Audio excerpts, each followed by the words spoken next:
WABC alone and all the WNBC and all the great disc jockeys that played that song Cousin Bruce tomorrow, which Charles is going to tell us a little story about in a moment. But in the meantime, Pam Singer was serenaded by Frankie Valli, and when you were on your 16th birthday, tell us about that moment, could you? Sure. All right. So on my sweet 16th birthday, I took a group of friends to the Capitol Theater in Passaic, New Jersey.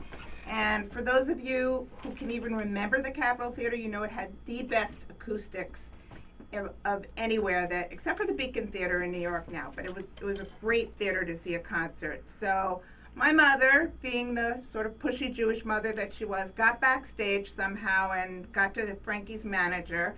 And about halfway through the show, Frankie said, "This next one's for Pamela," and sang "Happy Birthday, Baby." So not only was I thrilled, but my friends, classmates were incredibly impressed. And for about a week, I was the coolest girl in school. Wow. And you also had a chance to talk to Frankie last year on your birthday as well, That's right. And I reminded him of that, and I actually got a big laugh out of him. And Mr. Valli is not a particularly effusive person. He's reserved, and so it was wonderful to remind him of that, and we sort of had a moment laughing about it. Charles, you mentioned Cousin Bruce tomorrow, and he's mentioned right here in this collection of CDs. Can you tell us about your experiences with Cousin Brucey? Cousin Brucey was pretty easy.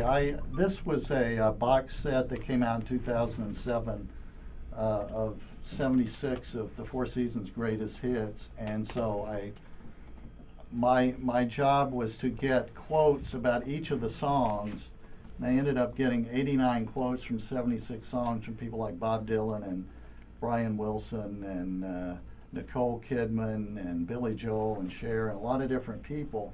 But I also went after some of the early DJs who really supported the Four Seasons and helped launch them and sustain them on their career. Cousin Brucey was really easy because they put on this box set.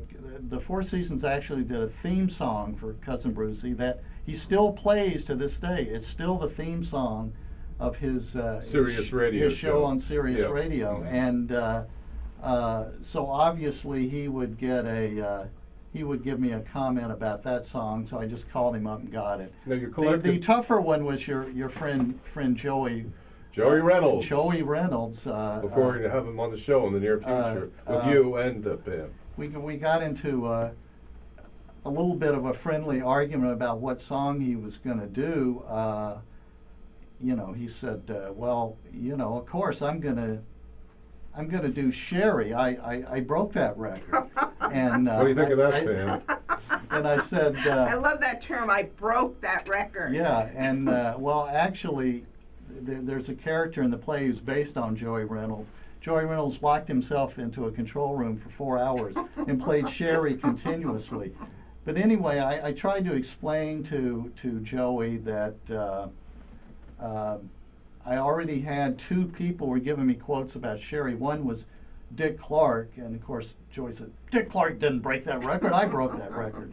And I also had a quote from Sherry Lansing, who was a former head of a movie studio, and she gave me a quote about what it was like to be a girl named Sherry when that song came out, and made her the coolest girl in school at that time. Anyway, so Joey said, "Okay, well, I can do Sherry. What do you want me to do?" Well, I said, "Joey, I want the people really knowledgeable about the group to comment on some of the more obscure songs that, movie stars are not going to be familiar with." And so he said, "All right, well, what song do you want me to comment on?" I said, "How about Little Boy in Grown-Up Clothes?" And he said, I played it. It's the life story of Frankie Valli." So what an interaction was going very badly suddenly turned into a very funny around very well. Quote from If anybody could turn it around, he could do it. Yeah. So he's a great guy. The 89 people who gave me quotes are my 89 favorite people. Which, And those happen to be Bob Dylan, Brian Wilson, Billy Joel, among others. Stephen Van Zandt, Dion. which we're makes gonna my have. which makes Yeah. my wife mad, since she's not one of my 89 favorite people. Well, neither am I, Charles. How about Cher? How about Neil Diamond, Quincy Jones, Barry Gibb, and how about Joe Torre, and how about Nicole Kidman, as you just mentioned? So you've met a lot of these celebrities and musicians, Well, and at least you know, talk to them. at least talk to them, and it's been a lot of fun for you. I mean, and it continues yeah. to be a real great experience, and you know, history and friendship. It's amazing, you know, when you're a kid, you kind of sort of bet on a horse. You pick a group, Mhm. and of course, a lot of people pick the Beatles, and you know they've been great forever, but they're not. They actually kind of broke up in 1969 or 70, and that was sort of it. It's amazing how the Four Seasons just go on, and they're still out there touring. So And they're going to be out there forever, and I'm going to keep them alive forever and ever, ever. And Pam, we're going to keep Jersey Boys alive, alive, alive. What do you like most? Of course, it's probably a general question, but maybe we can get more specific now. What do you like most about the show?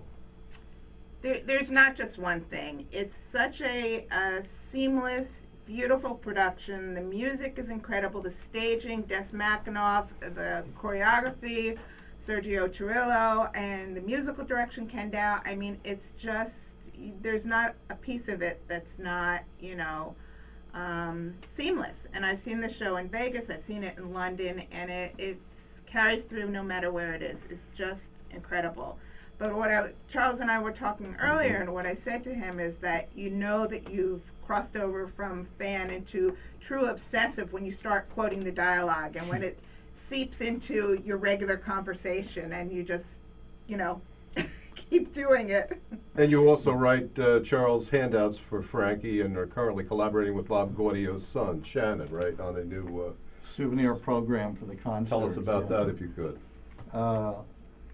Well, of course, handouts is kind of not true anymore. I kind of, what I've done is written a biography of Frankie Valli. So wherever he goes, the manager tells reporters that they can go on a website and read that, and they use that to help them. And also it goes sometimes into programs at the venue. They may print the whole thing, or they may just print a few paragraphs. But I'm always having to update it because, you know, Jersey Boys is going to more places, more things are happening, so it's kind of a never-ending battle to keep updating the biography of Frankie Valli. And we're doing a new souvenir program. Bob Gaudio, one of the original members and Frankie's partner, his son is a designer, so he's actually collected pictures, designing a new program they're going to put on sale, and I did a timeline for it, so looking forward to that coming out. And just speaking of the Gaudios, Bob's oldest daughter, Danielle, has also put out a CD called Jersey Babies, and he arranged and produced that, and it's a beautiful CD of the Four Seasons songs set in lullabies. There's no vocals. It's all, I think we'll play it here next week. I need it. Absolutely. You have it with you tonight? I'll bring the CD. No, should I bring don't the have CD that next one week. with me. We should have done that. Charles, what could you tell us if our audience doesn't know already about the Four Seasons or Jersey Boys or Frankie Valli? Anything you'd like to share with us that maybe it's part of history, or just something, maybe you've interviewed somebody from Time Magazine, or... Well, I'm doing a project right now that I find kind of interesting because people have always relied on the Billboard magazine charts to how well a group did. And Billboard relied both on sales and airplay. For example, according to Billboard, Frankie Valli, as a solo artist, and the group, the Four Seasons, they had 7 #1 hits. Well, actually, I've just found out recently that they consistently did better on the charts of a different magazine, Cashbox, which was based only on sales. And in Cashbox, they had 9 #1 hits, and most of their hits, or some of their hits went higher on Cashbox. So if anything, for all the success they had on Billboard, which was huge, it kind of understated it, because they didn't, as huge as they were, in a lot of cases they didn't get airplay that was commensurate with their sales. If you just so I'm having to revise all the statistics about how well the Four Seasons did. So they had 9 #1s, not 7. Well, they had so many great hits, and they continue to, as you say, Frankie's traveling all over the world. Pam, what is it that you'd like to share with us about some of the people that, or some of the actors of Jersey Boys? Is there any particular story or moment that you'd like to share with us now about it? Aside from the talent, the cast, and this again is across the board, not just in New York, but in Vegas and in London. I mean, the casts are just, they're really generous in terms of their time, and they've really, been there for the fans. And I mean, I've never experienced this in any other show that, I've seen or gone to the stage door. I mean, the cast of Jersey Boys, I think Charles would agree with me. They've come to our brunches. I mean, they've been in, they keep in touch with us. I've just never experienced something like this with any show that I've ever seen. Well, I'd like to experience this right now. How about this? WPAT.